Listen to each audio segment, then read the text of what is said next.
宝宝咳嗽的话呢，我们根据儿童的这个年龄啊，分为他有这个婴儿，就是新生儿、婴儿时期啊，也有这个幼儿，还有儿童啊，儿童。所以根据不同的年龄段，那么它是发生这个咳嗽啊，发生咳嗽的情况，发生咳嗽的这个频率啊，一年四季啊，是经常性的发生，还是偶尔，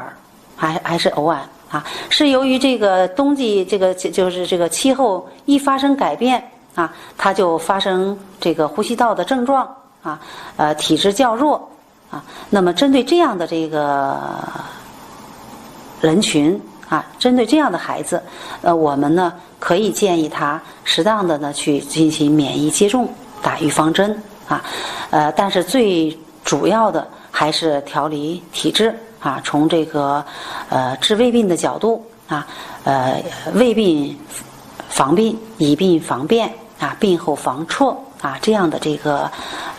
思想，我们可以采取这个中医药呢进行体质的调理啊。那么对于这个孩子呢，偶尔发生的咳嗽啊，那么我们是针对